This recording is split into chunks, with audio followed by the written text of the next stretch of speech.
We're gonna change topics now, and I know a lot of people are probably on the tech side. We're gonna talk, and I think this will apply to you. It's just going to be a little bit different. Yeah, he says started to promote me, and then my screen closed. I have seen that happen randomly a few times, so he's coming back in. So Kurt's going to talk about how he onboards clients, and I think this will translate for the tech side into how to think about onboarding for success. And so I think it covers both, and I think his process is very much going to be aligned with both tech and agency, but obviously we'll be seeing it through the agency lens. Kurt, how's it going? Hey, yeah, I don't know what you started to promote me, and then the Zoom window crashed, and I was like, do I restart it? Do I wait? What do I do? Just a really inopportunity for that thing to fail.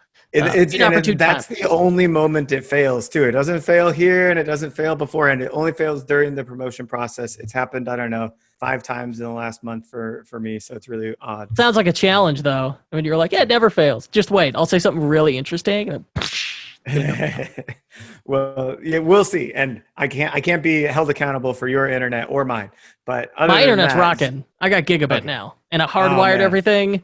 Oh, I went just bonkers with my home Wi-Fi. I had an AT&T person out here the other day, and he introduced a new concept to me called bit loss. So it's not packet loss, it's bit loss. And we both agreed that my internet was, quote, fine, but I had extremely high bit loss. And we're really doesn't sound fine. Now, but what bit loss is to me is giant lag spikes where I go like 30 milliseconds on the ping, and then it's like 480. And so what that does to you if you're playing a video game is you die. You're just dead. And so it's really annoying. All right. That being said, back to the topic at hand, client onboarding. What's the process? What do you got prepared for us? I'll let you take it away. I'm also happy to chime in and talk through with you if you want me here. So I'm Kurt Elster. I understand that we have a audience of freelancers, agency owners, Shopify partners, and otherwise interested parties.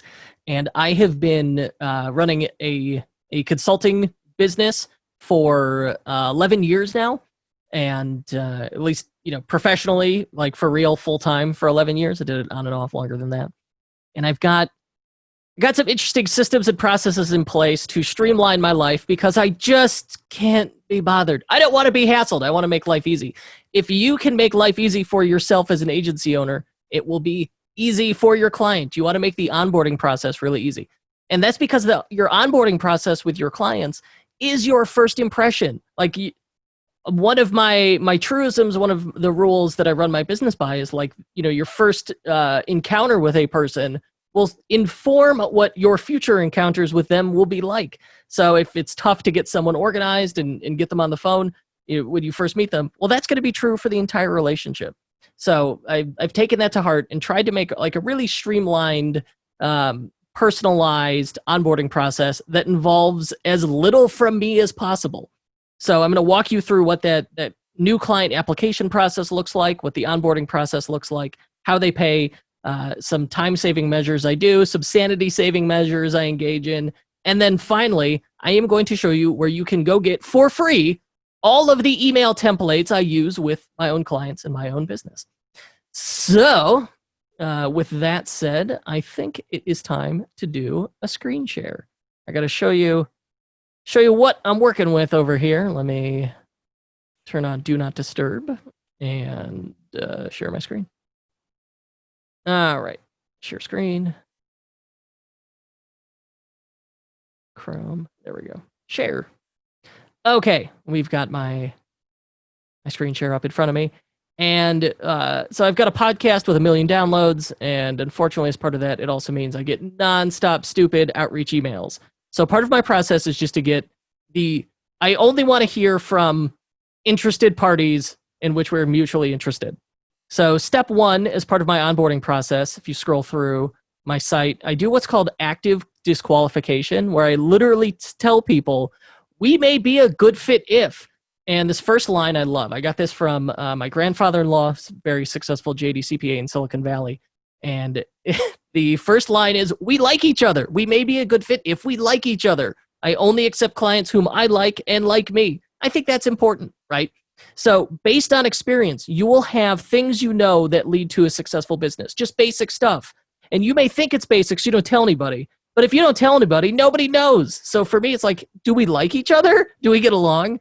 Are you interested in honest advice? Do you sell your own private label products? I say that because I don't want to work with, with resellers, right? With like traditional dropshipper stuff. You pay your bills promptly. Let's get that out of the way up front. And finally, your business must be on Shopify. I don't want to work with WooCommerce, WordPress, BigCommerce. I want to work with Shopify. So I don't want to hear from the other people that aren't on Shopify. And so we have to tell them that up front. And so our call to action, if they've gotten that far, then our call to action is reserve your consultation. Fill out the form below, and within 30 seconds, you'll receive an email with instructions to get started. The reason I do this is step one, is conversion rate optimization truism is that fewer form fields gets more conversions, right? And so as our first step, I don't, for someone to work with us, I don't want to throw a giant application at them. I want to engage in a little bit of ladder theory and just have them tell me some simple things like, hey, what's your first name and what's your email address? And this is in fact my correct personal email. I swear to God, if someone sends me like an invite to a webinar, I will not be pleased. So continue. Oh, all right. Well, I've already submitted this. Darn it. This is because I was getting annoyed with spam. I actually set this thing up to not allow. Plus sign after the first Kurt. Just throw a plus in there to get the label. +1. Oh, +1. No, it works. So then you get like I begin the personalization. Like I really believe in relationship building. So it'll say this thing says, "Thank you, first name. I'll be in touch shortly, Kurt." All right. So let us head to my email, and I'll show you what happens when you do that. Just switch this. My inbox isn't this clean. There we go. And see, right away you get this email. Kurt Elster, Ethercycle Confident Discussion. Kurt, I'm flattered you'd like to bring my brand into the mix. To get started, I need you to click the link below and tell me briefly about your business and your goals. So now I've got them invested. Just by virtue of getting them to fill in 2 fields and click submit and check their email, they are much more likely to complete my lengthy and pedantic application process. And I used to do a thing, I decided against it because I thought, because I thought it was mildly dishonest. But if you want to, at the bottom of this, you could put in sent from my iPhone, and then it makes it like this plain text email suddenly looks like it's very real, but I got rid of it. So it sends you to this link, this application form, right? And on the application form, we say, hey, fill this out. We'll get back to you. We set the expectation within 1 business day. We keep it in confidence because I want them to be honest.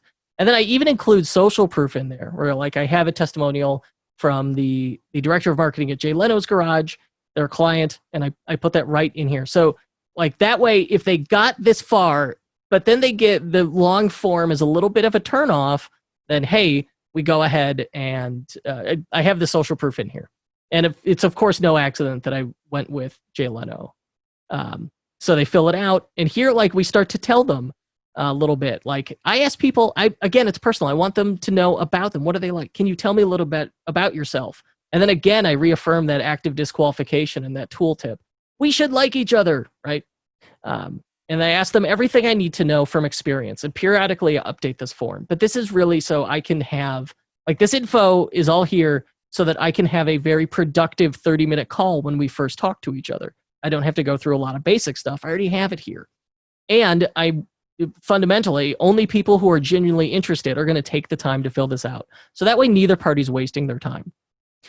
As you go through this thing, to ask, like you don't have to rip my questions off. Use what the info that, like think back whenever you do a first call with a new client, every question you ask, there's probably a series of questions. Maybe you even have them written down or you have them memorized. Ask them here in this form. That way you can have an even more productive call because you got those basics out of the way.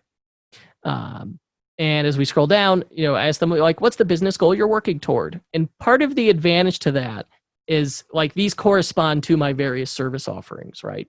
And then I even ask, can you presently afford to budget Ethercycle as an investment in growing your business? Our pricing is available at ethercycle.com/pricing. I publish our pricing, right? Because I don't want someone to get on the phone, be surprised that, that we charge $7,000 for a theme setup.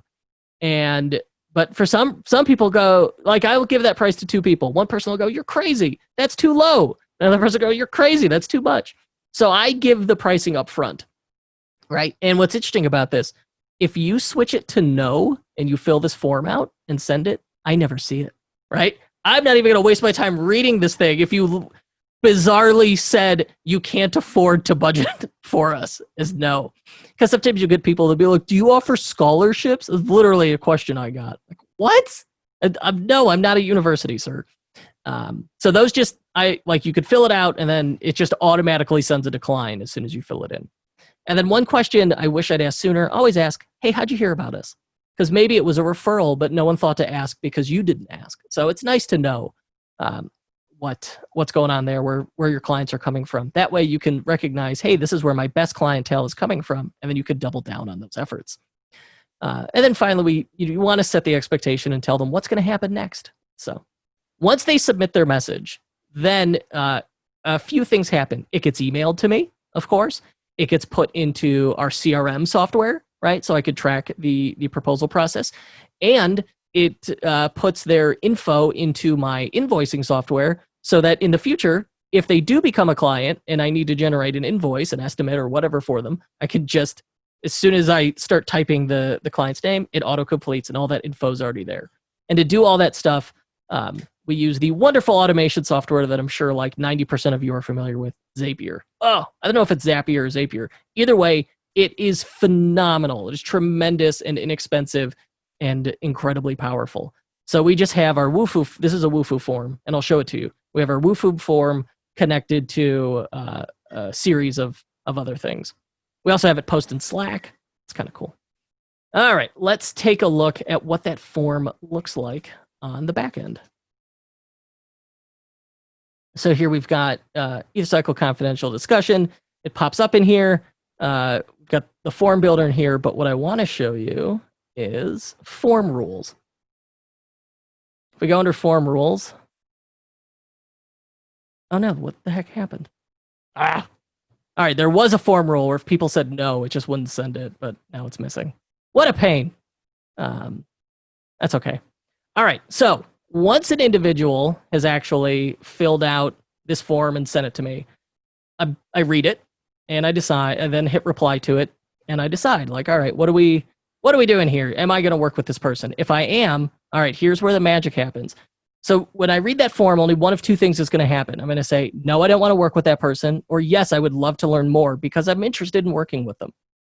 If I'm interested in working with them, I'm going to type semicolon book it. And we're going to say, thanks, Kurt. Boom, look at that. Look at that tremendously professional email that just showed up with a mere 6 characters typed. Thanks, Kurt, for telling me a bit more about your business and your project. Below, I've linked to my calendar. Pick a time, and then we'll shoot the breeze, right? And then so we then link to Calendly, and I love Calendly. And I've set Calendly up such that they could choose, all right, do I want phone or Zoom? And it will automatically create the events and give them the correct info either way, and it'll send them reminders in advance. I don't suffer fools gladly. So I want to make it really hard for them to no-show. That way, if they no-show, I have no guilt about not pursuing that relationship. Remember earlier I said, hey, however the relationship starts is probably how it's going to keep going. So if someone no-shows our first meeting, that's a no-go. It's over. And Calendly is just great because they can put in their phone number. They'll get text message reminders. There's really no excuses. And I also want to be really careful about my time, because if I were to load up my calendar right now, you'd see I am booked solid for the next 3 weeks. And what I do in Calendly is I limit the total number of meetings I can have, and I limit what days and times they can occur on. So these new client calls, I want to do them while I'm at my best, while I'm fresh. You can only book it Monday through Thursday, 9:30 to noon. It has to happen in the morning. It won't let you book more than 3 events in a morning, and never lets you book on Fridays. So you're the boss. You set your own schedule. You set the rules and you set the boundaries. I believe firm boundaries make for good professional relationships, right? Good fences make good neighbors. Set firm boundaries, and Calendly lets you do that. But what if I don't want to work with this person? I will, people get really offended. One time, the guy from Enzyte, Steve, the guy from Enzyte, who used to sell boner pills like 15 years ago via As Seen on TV commercials, applied to be a client. And when I politely declined him, he replied, this happened the day before Thanksgiving. He replied to my decline email, which right here, we're going to put this in here. Okay. I've got this decline email that says, I'd love to support you by helping you find a reliable alternative for my network. He replied, I'd love to support you by you sucking my dick. That was really, really fabulous to get from the boner pill king of Cincinnati. For anyone who remembers those commercials, this is very funny. For people who don't remember them, I just sound insane, and I apologize. All right, so the decline email, like, someone went through all that effort to apply. I don't want to leave them hanging. I don't want to be like, I'm better than you, go away. Like, so I reply and I said, thank you for the note. As a result of receiving so many inquiries and my schedule remaining quite full, I got to pass. I'd love to support you by helping you find a reliable alternative for my network. And then I've got a list of referrals. I'll take out the ones that are irrelevant. And then at the bottom, it says, if you reach out to any of them, let them know Kurt referred you and they may be able to help. And then if you're feeling entrepreneurial, and then I plug my podcast, right? Thanks again. Thank you for thinking of me. I'm honored. Best of luck. So that way they don't leave empty-handed. I have given them next steps. I'm saying, hey, this isn't for me, but like I keep this big list of referrals, and here I'll pick like 3 to 5 where I'm like, these are people you should talk to that I think would be a good fit. Then that helps other people in the partner ecosystem, and it helps that client out. So, I mean, being able to connect people like that really is a tremendous advantage long-term, because that helps build the relationship both ways. All right, so I like that. After we've done the call, and after we've done the call, and I've spoken with this person, and ideally I'm able to prepare a proposal, we either we'll do a custom proposal, or because all my projects, or a lot of my services, here if we go under pricing, are fixed prices, I have actually fixed proposals and templates set up for this. So I can immediately reply to someone like they're interested in a theme setup. I can reply semicolon theme setup, and boom, I get this email template that spits out, hey, thanks for your time on the phone. As we discussed, the best next step is a theme setup. And then I just have to go in and add some formatting in here to this email so that it looks pretty. But then once I've got that, wow, it's already got all this info in here for how to everything they need to know. It's essentially a proposal just done via email, right? And then I close with next steps, and I say, if that works for you, reply with a thumbs up, and I'll send over next steps. So either the person's going to reply with questions, like, hey, this isn't clear, like, does it include this? All right, fine. Or they're going to say, yeah, that sounds great, let's get started. At which point, I will reply, semicolon, onboarding. And we'll say, hey, Kurt, you could pay, here we go, check this out. And then we just format this email a little bit. That should not be bold. There we go. So I'll say, hey, Kurt, that's wonderful news. Next steps, pay securely online. And so we built our own custom payment processing solution, where if you look in the URL, you can see it says $7,995. That's this price, and then for theme setup. And then it'll mark that for me in the note. And so they put in their credit card info here, and they click pay. I've even super streamlined this thing. By clicking pay, you agree to our master services agreement. And so if I don't want to, I don't even have to send a contract to be signed. Facebook works like this. Everything, all these services work like this, where it's like, oh, by signing up, you agree. Why can't I do that? So we did it. And then we even say, hey, we stand behind our work. We'll refund your entire fee if you find evidence that we've not performed in a professional and ethical manner within 30 days. No refunds available after that time period. So let's bust that objection. Let's give them an out, because I ask for 100% payment up front, and I get it. So once they pay, they'll get the receipt. It'll get posted in Slack so everybody can see, like, oh, we got the deposit on that project. It'll get marked in our CRM software that the proposal was run. That'll get posted in Slack. So I want a lot of transparency. So I use Zapier to have all this stuff posted in Slack so the whole team can see it. So then I say, all right, Jesse, our project manager is going to contact you because there's some forms she asks for. I'll show you those next, and then we're done. And then I say, hey, schedule kickoff call. And then there's Calendly again, only this time we do a different event. This is called VIP. So it's a longer event, and those happen in the afternoon. So once our project manager gets this, she'll reply and be like, "Hey, thanks." And then based on the project type, she'll send them different forms. So I could do, like, let's say we're doing a theme setup or a store setup or Facebook ads. Those all need there's different info we need from the client. And just as with the client application call, I really want to make that. There we go. I really want to make that for that kickoff call really productive. So rather than just like ask them a bunch of questions on that call and get that basic info, I'm going to collect that info up front through a Wufoo form. And then there's also info I need to give people. So we'll say, like for a store setup, after we ask them a bunch of questions, which I don't know why my Wufoo form is not loading now. Come on, there it goes.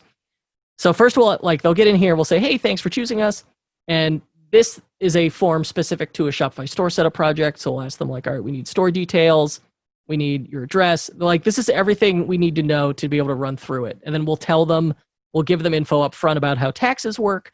We'll ask them about payment methods and shipping. We'll try and get their load. We'll get everything we can right here out of the way. And then that way I have this in front of me on the kickoff call and we could talk through it. And we're like, well, this is what I've got concerns about. This is what I need to know more about. We're also, once we send them the project, they got to provide feedback. And I want people to have a great, to be able to provide good feedback. So we include that in the onboarding. We tell people, like, here's a whole thing about how to provide effective feedback. And then we give specifics on what's good feedback versus not so good feedback. And then finally, I once had a client on Thanksgiving text me and say, "Hey, do you know my MailChimp password?" "No, sir, I do not know your MailChimp password. Also, it's Thanksgiving. I'm concerned." But I had never told him, "Hey, you can't message me on Thanksgiving," right? So that's when I added a note on availability to all of our onboarding forms where we say, like, we work Monday through Thursday. Our rush fee is $500 an hour. I don't take unscheduled calls. So if you just call me out of the blue, I am going to decline the hell out of that.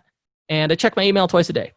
And then we specify for them, like, here's the holidays we take off. Because especially if you work with international clients, it may be different for them, right? So I spelled out for them. And also, it's like, all right, for some people, Halloween's not a big deal. For me, it's a huge deal. I got married on Halloween, right? Halloween's a big deal for us. So, all right, we take that off. Thanksgiving, Black Friday, like, we spell all that info out in there. And all right, then once I've got all that info, we go through the project, and then at the end, there's an offboarding process. Oh my gosh, there's even more forms. So again, we're like, "Hey, we'd love to get a testimonial from you about our work. We'd love you to review our work. We'd love you to tell us how we could do better in our processes." And so we send them to a form that asks those questions as well. And the whole system works pretty well. Mr. Derek, is there anything I missed there?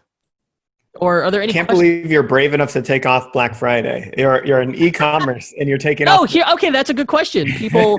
That freaks people out, but I'm like, look, if something breaks, there is nothing I could do for you. Like, Shopify support can help you, app support can help you. Those people are all being paid, time and a half to be there on Black Friday and assist you. There's really, like, as an outside consultant, if something breaks on that day, there's nothing I could do.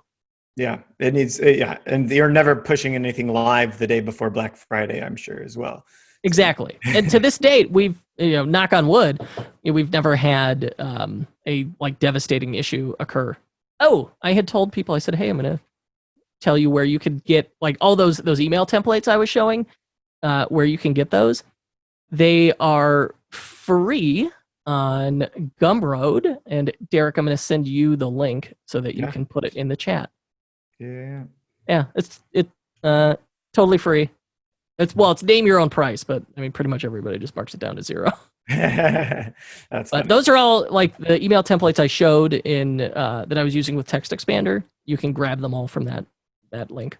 That's interesting. You use Text Expander. I use a tool called Ditto, which is a clipboard manager. It's like very similar. But I think I'm gonna have to move into yours for long form. I might need to do both now, because sometimes I have long form things that I need to just hold it in place. But most of the time I use a clipboard manager. If I need to copy 10 things here to 10 things there, you can just copy, and then paste. Oh, interesting. So that sounds cool. Yeah. So it sounds like every aspect of your work has been streamlined. And one way or the other. I Oh, I'm think obsessive that, about it. yeah, I'm so weird well, about it. it's as an agency, time is what you're selling, and if you can save a percentage of that time, then you can make more per hour. So it's very, very Yes. Yeah. I'm amazing. often I thinking in terms of effective hourly rate. Yeah, for sure. And I ran an agency, and I tried to do some of the things that you did, like that long form onboarding thing. I guess my problem, I just could never get somebody to fill that out. Anytime they would have a question or get stuck on something, we had times where it took the first month just to get access to their Facebook ads manager. And that was all we're supposed to be doing is social advertising, right? And like things like that you just can't expect from the client. Oh, where's your Google Analytics snippet? Oh, I have no idea where that snippet is. It's like, well, you log into your Google Analytics, log into my what? And you're like, analytics.google.com. Who's the admin of my website? This person helped me set it up. I haven't talked to them in 3 years. I'm like, oh God, here we go. Right. And so that I almost I would like to, or in my space, which I used to be in, which is a little different from yours, I probably should have done pre-qualifying questions that just said, do you have A, B, and C already in place? And then if the no box is marked, I kindly point them to other resources. Now, yeah, so all right, that was all off topic, but you talked a lot about That the was totally on process. topic. Okay. You talked a bit about the process. Maybe briefly tell people how do you get the merchants to actually fill out that form? I know you have a few key acquisition channels. We kind of saw it there, and how did you hear about us? But what drives a lot of people to fill out this form on the site? Sure. So based on what we've seen, there's really like three places that people are going to find us. They're going to listen to our content, which is largely our podcast. That's got 1.2 million downloads now. IAB certified numbers, 1.2 million. Nice. And so if you've got, if you like think about an agency model, even if you've got like really most agencies need 8 to 12 clients is like the sweet spot. If you got 8 to 12 clients month to month, you're doing really, really well, regardless of the size of the agency. That just seems to be how they work. And all right, if you only need 8 to 12 and you're creating content that only gets viewed or listened to or read, whatever it is, by a few hundred people a month, maybe 1,000 people a month, well, guess what? I mean, you're going to keep many of those clients month to month. You only need like 3 or 4 people to reach out and 1 to book. This, like an agency, is totally a numbers game. And on the content side, like for inbound marketing, you just don't need that many people reading or listening or watching to be able to get them in. So like number one, I would do a lot of content marketing where you just document what you do. Like as an agency, you're just doing interesting stuff all the time and you're probably immune to it. Like you don't think about it anymore. But all I've been doing for years is working in public. When I see something interesting, I screenshot it or I share it in some way and say like, this is what I think is interesting about this. And that's it. That's all I'm doing. And as I realize stuff, as I find stuff, as I solve problems, I just share that like compulsively at this point. I can't not do it.